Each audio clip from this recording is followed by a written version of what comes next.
Start. Hindi के मूर्धन्य कवि सोहनलाल द्विवेदी ने जिस महान व्यक्ति का वर्णन करते हुए ऐसा लिखा है वे कोई और नहीं बल्कि भारत के राष्ट्रपिता मोहनदास करमचंद गांधी हैं। जी हाँ, वही महापुरुष जो महात्मा गांधी के नाम से विश्व विख्यात हैं। करोड़ों लोग उनके बताए मार्ग पर चलने के लिए यूं ही तैयार नहीं रहते थे, बल्कि सत्य और अहिंसा की नीति का उनके पास बल था, जिसका प्रयोग कर उन्होंने भारत को ब्रिटिश साम्राज्य से स्वतंत्र करवाने में महत्वपूर्ण भूमिका निभाई थी।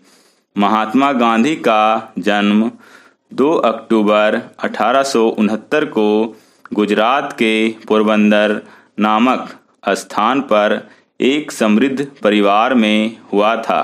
उनके पिता करमचंद गांधी पोरबंदर के दीवान थे। उनकी माता पुतलीबाई अत्यंत धार्मिक प्रवृत्ति की महिला थी। घर के धार्मिक परिवेश का प्रभाव मोहनदास पर भी पड़ा और उन्होंने राजनीति में आने के बाद भी धर्म का साथ नहीं छोड़ा। गांधी जी की प्रारंभिक शिक्षा पोरबंदर के ही एक स्कूल में हुई। प्रवेश परीक्षा के बाद उन्हें उच्च शिक्षा के लिए भावनगर के श्यामल दास कॉलेज में भेजा गया, किंतु वहां उनका मन नहीं लगा। बाद में उनके भाई लक्ष्मीदास ने उन्हें बैरिस्टर की शिक्षा के प्राप्त करने के लिए इंग्लैंड भेज दिया। इंग्लैंड जाने से पहले ही मात्र 13 वर्ष की आयु में उनका विवाह कस्तूरबा गांधी से हो गया था। 1891 ईस्वी में गांधी जी इंग्लैंड से बैरिस्टरी पास कर स्वदेश आए और बम्बई में वकालत प्रारंभ कर दी।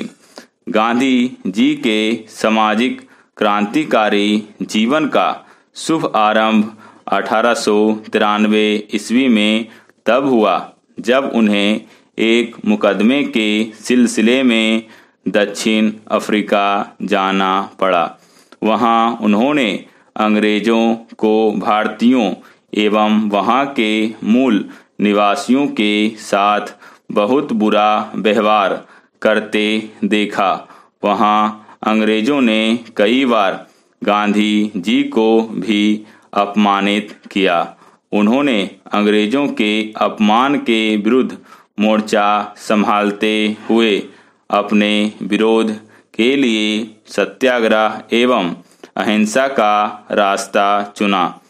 वे जब तक दक्षिण अफ्रीका में रहे वहां बसे हुए भारतीयों एवं अश्वेतों को उनके मानव सुलभ अधिकार दिलाने का प्रयत्न करते रहे।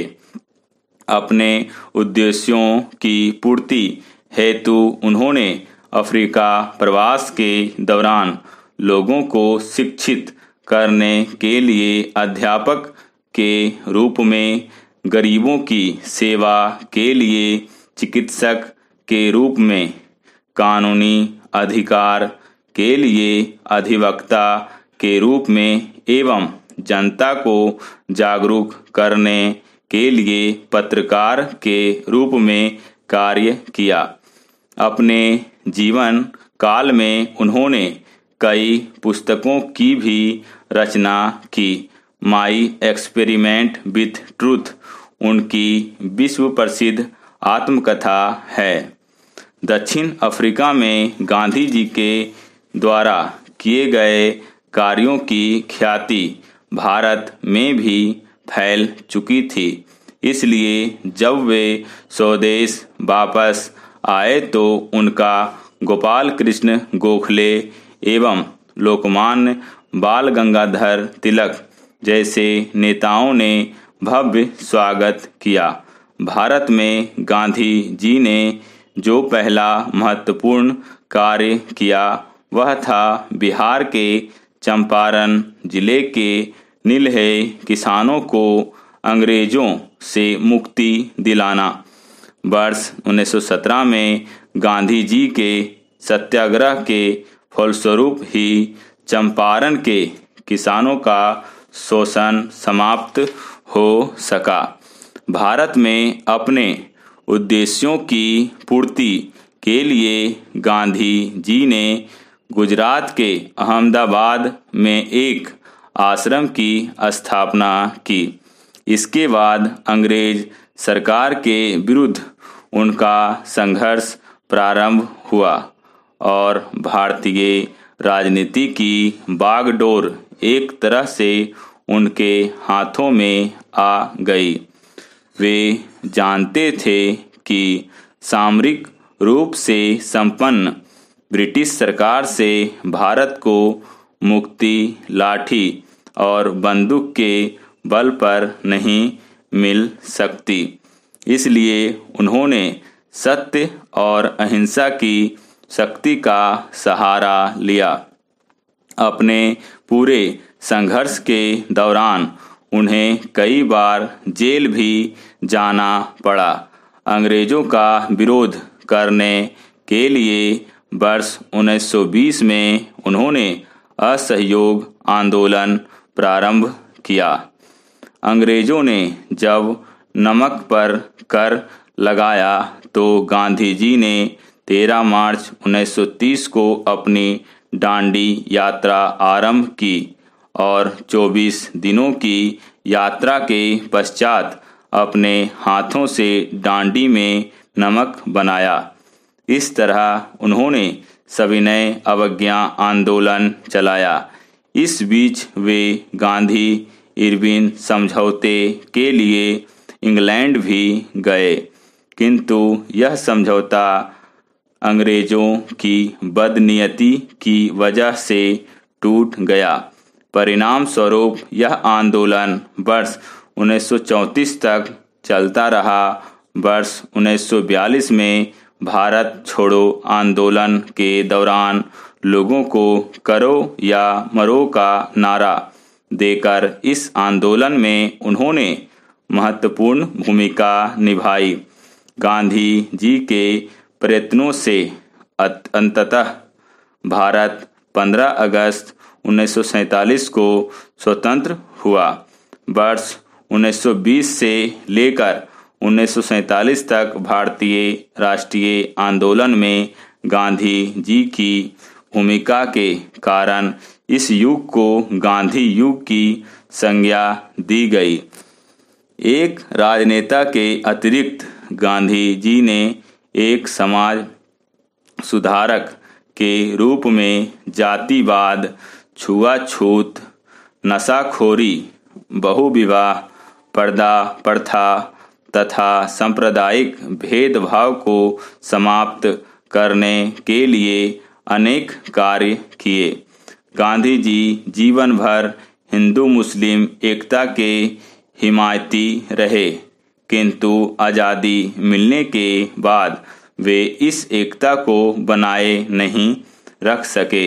इसलिए धर्म के नाम पर जब भारत के विभाजन की बात शुरू हुई तो वे बहुत दुखी हुए।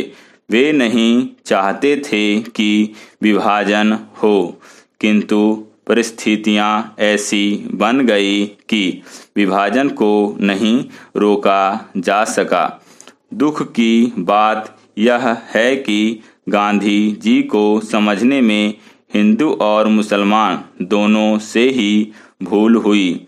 कट्टरवादी मुस्लिमों की प्रतिक्रिया में भारत में भी एक कट्टरवादी हिंदू संगठन पैदा हो गया। पाकिस्तान बनने के बाद भी गांधी जी पाकिस्तान की आर्थिक मदद करना चाहते थे। कट्टरवादी हिंदू संगठनों ने गांधी जी की इस नीति का विरोध किया। 30 जनवरी 1948 को जब वे प्रार्थना सभा में जा रहे थे तब नाथूराम गोडसे नामक व्यक्ति ने गोली मारकर उनकी निर्मम हत्या कर दी। इस तरह सत्य और अहिंसा के इस महान पुजारी का दुखद अंत हो गया।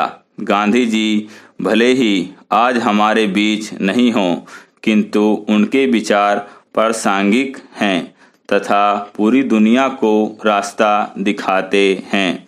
गांधी जी के दर्शन के 4 आधारभूत सिद्धांत हैं: सत्य, अहिंसा, प्रेम और सद्भाव। उनका विश्वास था कि सत्य ही परमेश्वर है। उन्होंने सत्य की आराधना को भक्ति माना। मुंडकोपनिषद से लिए गए राष्ट्रीय वाक्य सत्यमेव जयते के प्रेरणा स्रोत गांधी जी हैं। गांधी जी की अहिंसा का अर्थ है मन, वाणी तथा कर्म से ही किसी को आहत न करना। उनका विचार था कि अहिंसा के बिना सत्य की खोज असंभव है। अहिंसा साधन है और सत्य साध्य। शांति प्रेमी टॉलस्टॉय रूस तथा हेनरी डेविड थारो अमेरिका उनके आदर्श थे। स्टॉप।